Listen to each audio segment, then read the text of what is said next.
And good evening, good morning, good afternoon, whatever the case may be. This is Mike, and this is my audio blog, I believe number 7 in that series. Welcome. And I'm on the road. Of course, I've been on the road a lot lately with the part-time courier gig. This morning, it's Saturday, July 28th right now. And it's about 9 in the morning. I've been up since about 4:30. Last night I had to pick up a package at the airport in Traverse City and had to bring it over to the former Wurtsmith Air Force Base in Oscoda, Michigan. It's across the state from where I live in Traverse City.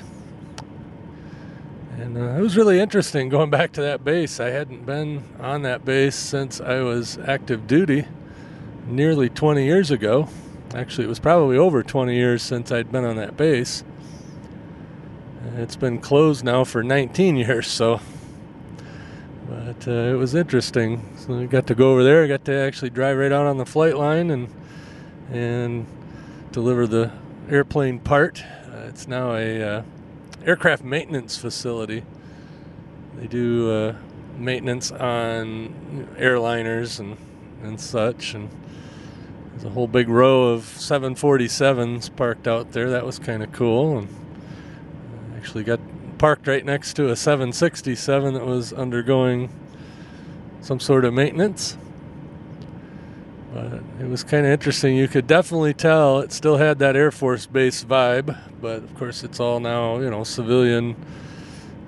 The base housing has all been sold off as individual houses. All the barracks buildings look like they've been turned into senior condos, and of course the flight line now is all civilian and airline maintenance facility. They don't actually fly airlines out of there, I don't think. I didn't see an actual terminal building, but I could have missed that. But it was kind of neat to see that they've reused that base in a way that actually helps the community. When they close an Air Force base, it really, or any military installation, it can really have a bad effect on how the local community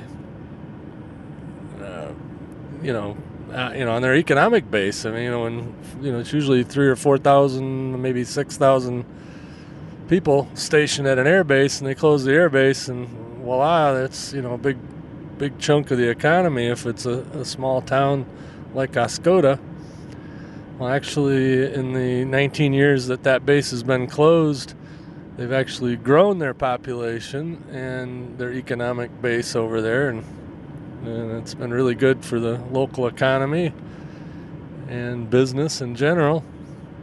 So like I said, it was good to see that. I had driven past it about a month ago, and it was kind of cool, like I said, to see all the aircraft parked out there, all these old airliners and cargo jets. There was right near where I was, there was a whole line of former Northwest Cargo 747s, which would have probably been flying tigers in a former life. So I remember seeing a bunch of those up in Minneapolis one time at the airport, and when they were flying tigers, but it just got bought by Northwest Airlines. Of course, now Northwest Airlines has been merged into Delta. And hey, this is, by the way, warning, this is going to be a airport and aviation related episode here, because I've spent a little bit too much time at airports the last probably 3 weeks anyway. It's been kind of nice, or different, not nice. I have some definitely strong opinions about some of the airlines. I can definitely tell you that of the 3 airlines that I deal with on a regular basis, American Airlines seems to be the best for cargo. Now, I'm not talking about flying with them, but picking up and or delivering cargo to them. American seems to be the one that has it together the most. At Traverse City Airport, we have Delta, United, and American. And actually, all three are subsidiaries of those three. It's actually Delta Connection, American Eagle, and United Express. But they're all, wholly owned subsidiaries of the airlines. Like I said, they do actually have, I think, a couple Delta flights that are truly Delta and not Delta or Delta Connection. But anyway, that's beside the point. But with this courier job, I've done a lot of picking up cargo somewhere and delivering it to the airport to be shipped out, or picking up cargo at the airport and then going delivering it somewhere. A lot of hospital stuff. Can't really go into details, but suffice it to say, sometimes there's stuff that comes or goes to the hospital that needs to go out same day, and that's what I've been doing. And airplane parts, that's another big market, I guess. Well, this is the first airplane part run I've done with the company so far. And a lot of computer parts. I won't mention company names, but large computer manufacturers that deal in enterprise, and also large networking hardware companies tend to ship emergency parts, and generally when that happens, I pick them up at the airport. But it's vastly different, especially at a small airport like Traverse City. They've got 4 gates, and it's not like a huge airport. The whole terminal building is probably the length of a football field, and then the actual gate area where if you had to go through security to get to the 4 gates there, that's probably also about the length of a football field the other direction. So it's not a big place, and the airlines don't staff it like they do, at a larger airport. I also have to deal with the Grand Rapids Airport, Gerald R. Ford International Airport in Grand Rapids, and they get to staff theirs a lot more because, of course, it's a much busier place and all that. But here in Traverse City, the ticket agent that checks your bag when you are going to fly is also probably the same person that's going to board you at the gate.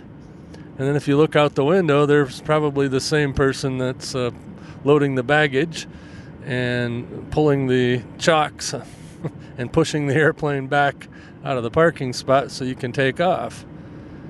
Literally, sometimes they have a crew of 2 or 3 total handling incoming and outgoing flights, plus handling the counter, plus handling cargo, plus baggage, plus everything.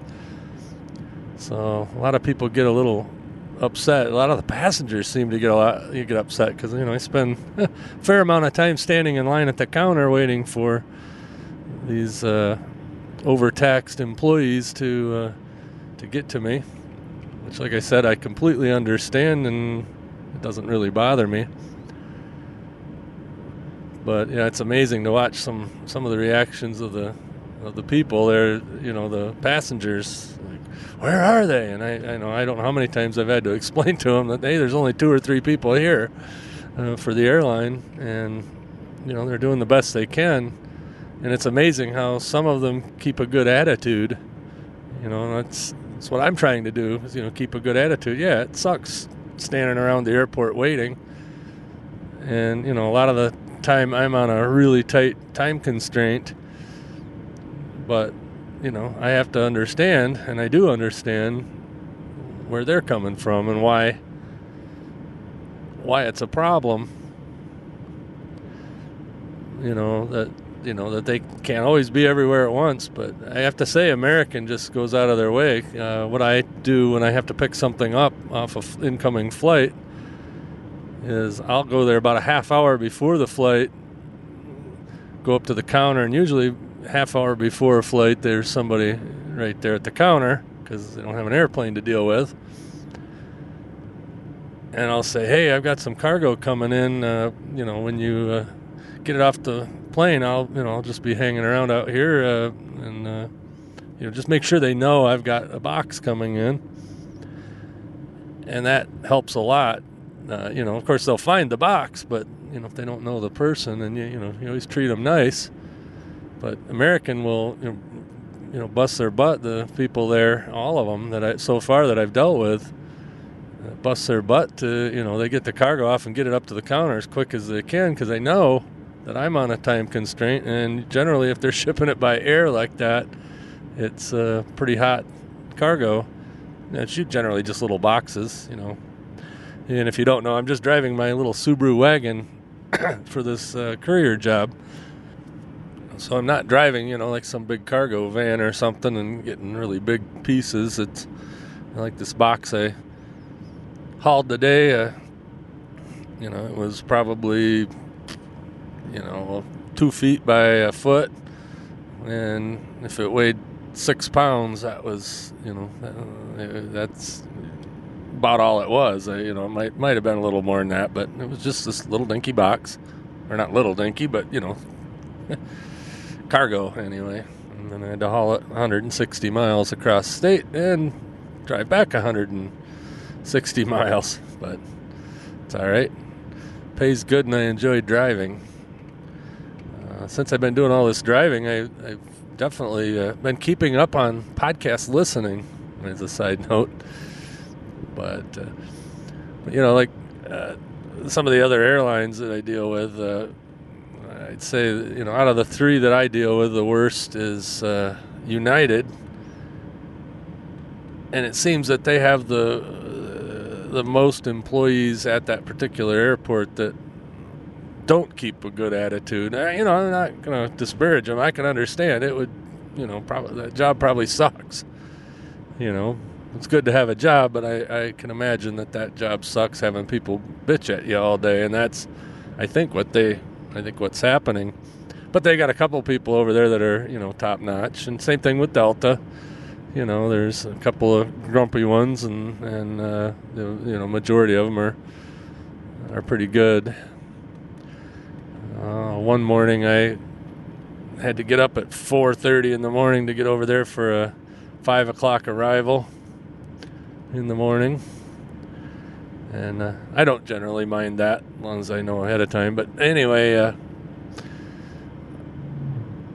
they canceled the flight. And, that happens, especially, from Chicago or Detroit when they've got weather down there or airplane breaks or something. Who knows? But they canceled that 5 o'clock flight. And, of course, my cargo got shifted to the 8:30 flight coming in from the same place. And that was fine. I understood, and no big deal. So I go back home. I'm only just around the corner from the airport. Go back home, wait for the other plane to come in. Or no, was it? Okay, I got that backwards. I was shipping one out. And I asked, well, geez, can't you just take this now for the next flight? Because I had switched it to the next flight. And she says, no, we're too busy. You come back at 7. All right. So I came back at 7, and I stood there at the cargo counter, which is right next to the ticketing counter. And they completely ignored me until about 15 minutes before the flight. And then they start working on it. And they said, well, if you wanted to get it on this flight, you would have had to been here at 7 o'clock. I said, dude, I was standing right here at 7 o'clock. So, it happens. And get out of there till almost 9. Of course, the airplane got delayed anyway, so I don't know. But I just didn't understand when they weren't busy at that point in the morning. They could have just taken it and held it for the next flight, but not how they do it, apparently. And then to berate me because I should have been there earlier if I wanted to get it on that flight. Well, dude, I was staying here at 4:30. How much earlier do you want? Or whatever it was. Anyway, Yeah, my GPS is telling me to turn right here. Just about to go on to I-75 here at West Branch, Michigan. Incidentally, since I'm doing a lot of traveling, it might be mildly interesting to see where I'm going. I, of course, got my tracking at MikeDell.com. Click Track Me. And there's a Google map there that will show you where I'm going and where I've been for the last few hours, or where I was last when I had the tracking turned on. Those of you that know me, that's through APRS, Automatic Position Reporting System, which is a ham radio thing. So my call sign's N7LMJ, and when I'm in the car, it's N7LMJ-9 on the map. And of course, you can also go to aprs.fi or findyou.org, I think, and look up that call sign and see where I am. But I showed that to the dispatch people at the courier company, and they just love that. Because a lot of these hot package deliveries, especially with the computer companies, they want a halfway report, or they'll call and say, "Hey, where's your guy?" And then they have to call me and say, "Where am I at?" And well, I'm exempt from that because I just turn on my tracking and they look at it and they can just tell them, "Yeah, he's right here," and that works out pretty good. Although I don't know as that's the proper use for that, but it keeps me from talking on the phone nearly as much as some of the other guys probably have to do. And let's see, in other news, I was on the first episode of the Podcasters Roundtable. I think that's at podcastersroundtable.com, or you can find it through Ray Ortega's site. What is his site? podcasterstudio.com. There we go. And I'm also going to be a guest on Podcaster Studio at some point. Coming up soon. Pimping my new podcast about podcasting, which, against my better judgment, I'm starting another one. But as I explained, I think I explained this before, maybe not, on this show or this audio blog, that podcasting's all about passion and or just audio blogging. And I'm passionate about podcasting. If you've listened to me on any number of other shows that I've done over the years, I tend to talk about podcasting a lot. So I thought, why not do a show about podcasting?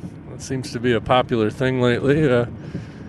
Several guys are doing it. Of course, Cliff Ravenscraft, Podcast Answer Man, Dave Jackson, School of Podcasting, Daniel Lewis, the Audacity to Podcast, Ray Ortega, Podcaster Studio, and I think there's a few more that I'm probably missing.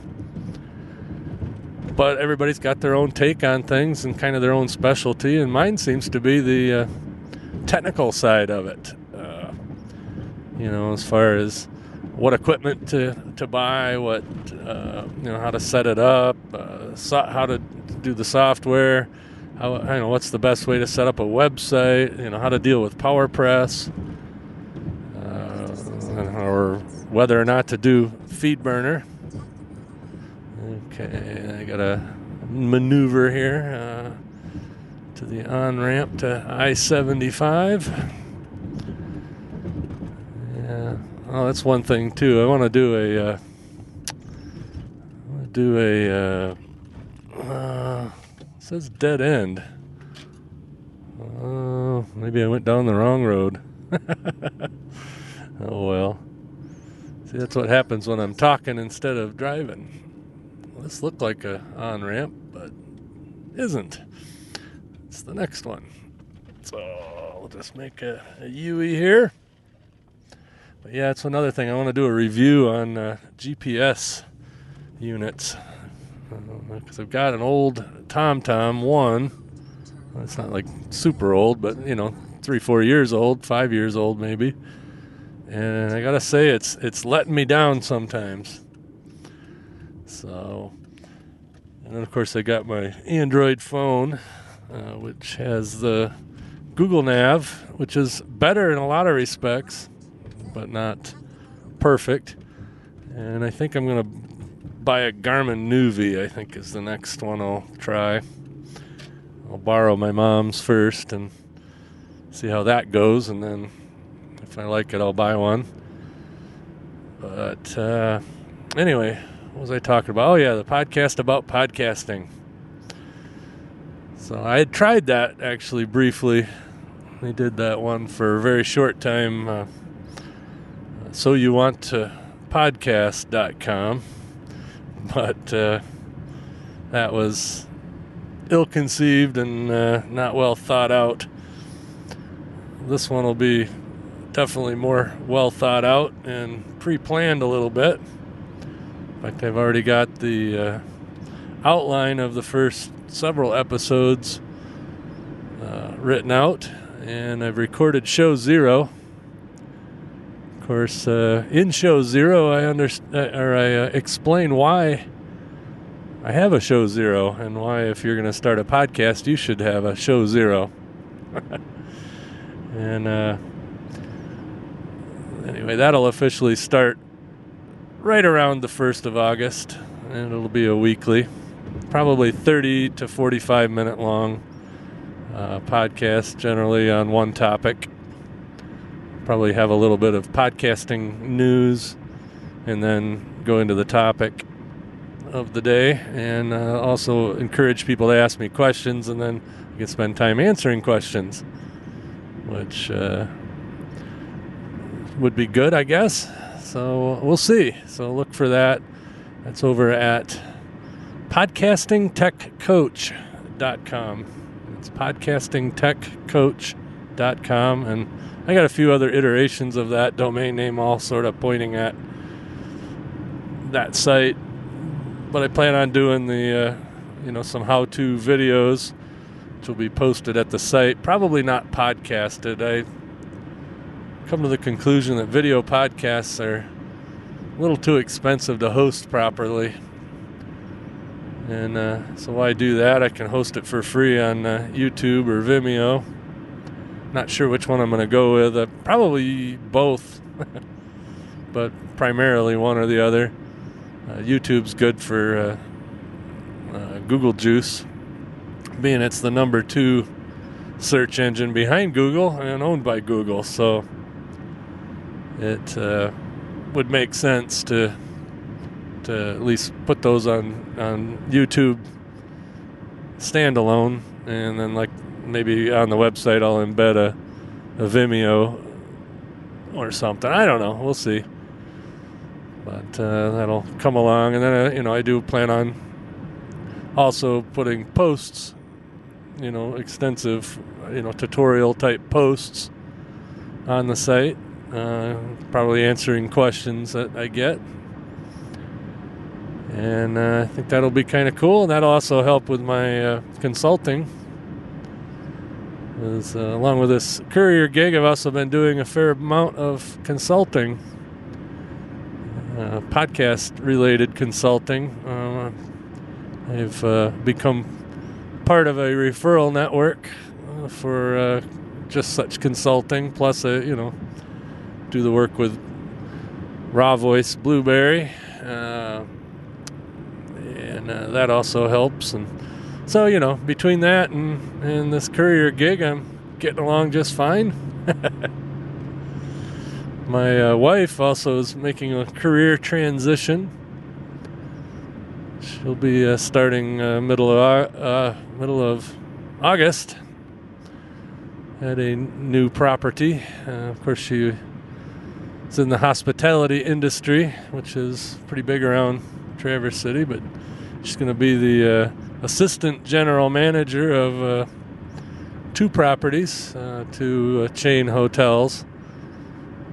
I don't want to go into details on that either, but right now she's working at a a full-service resort, and she's switching gears and going into management of a couple of properties and marketing, getting her into the social media world, and so I'll be helping along with that too.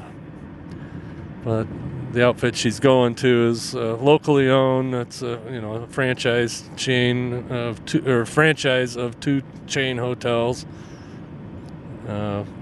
basically across the street from each other, and be an interesting challenge. And it's local owner instead of a corporate thing, and I think she'll be much happier. Of course, she wasn't unhappy with what she was doing. It was just she wanted a change of pace, and I can't blame her. I've enjoyed my change of pace for the last year, so it's her turn. And we're just clicking along, living life. Had kind of a string of visitors to the house this summer. It's been, pretty much every weekend there's somebody up from somewhere. This weekend, Kathy's sister from Seattle, and also a friend from Grand Haven are both up, and the friend from Grand Haven's doing a little side work at where Kathy works, and she come up to do that. And the sister, that's a whole long story. Well, maybe I'll have Kathy on at some point and tell the story of the sister that she just first met Tuesday. So I'll leave that as a cliffhanger for a future episode. But I've met my new to me sister-in-law, who we didn't know existed, and our half sister, I guess, Kathy. To Kathy. Let's see, what else has been happening? Not really a whole lot. Like I said, been busy with the courier gig, and I'm really enjoying it. It's kind of strange that I'm having this issue in my head, and I'm sure it's just in my head that okay, I'm courier driver, independent contractor, owner-operator, whatever they want to call it. I think owner-operator is a little, I own a car, well, so does most everybody else. No big deal. I'm just using it to make a little money. But I find it strangely fulfilling. Some of the stuff I've hauled, it helps people. I feel like I'm doing something. Yeah, it's not super hard, but I mean, to deal with the airlines and all the TSA regulations and paperwork and airline regulations and paperwork and all that for shipping and receiving air cargo, that was fair bit of learning curve there, and I'm still learning. So you can't be a total dutz to do the job, but the thing is I kind of also, like I said, it's in my head. I also kind of think, it's you're just a courier, that's nothing, blah blah blah. But then again, it's obvious something that's needed,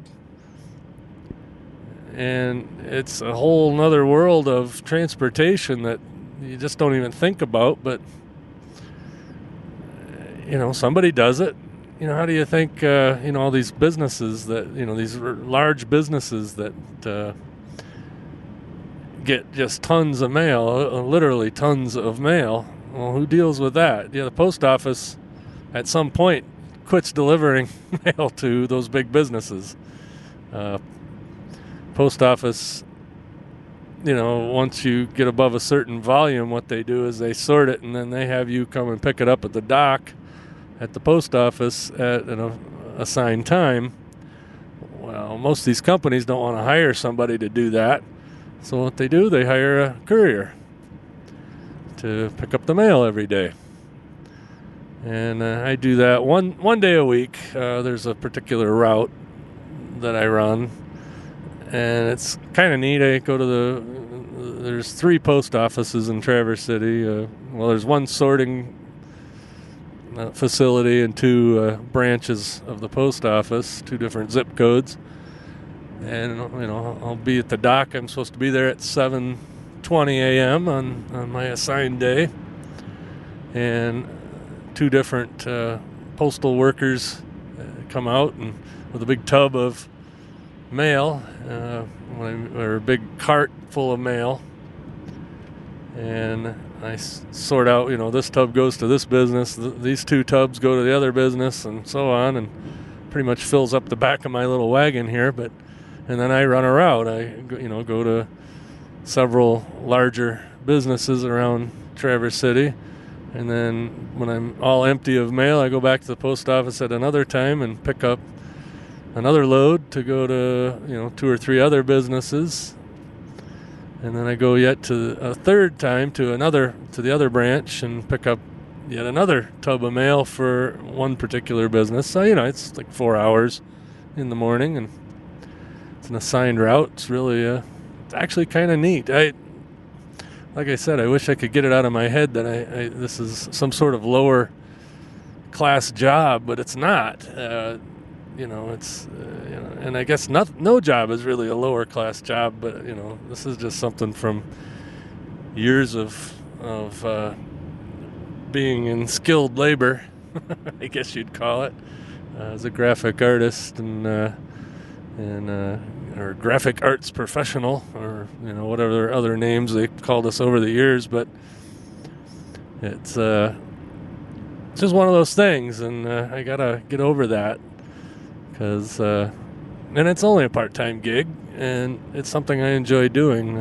Like I said, I enjoy driving, and I see where it really helps people. For instance, picked up a computer part at the airport, delivered it 3.5 hours away, and when I got to the particular big box store, all the employees were standing out front smoking and whatever. And it was like 95 degrees outside, and their air conditioner was down. I don't know what a computer part, or server part, I guess it would be more accurately. But some sort of technical thing caused their air conditioning not to work, along with all their cash registers. Now, I wouldn't think that a big box store, and you'd really be amused if I told you which one it was, but I'm not going to. But really surprised that some little part could cause both the air conditioning and the cash registers to go down, and them not to be open for business.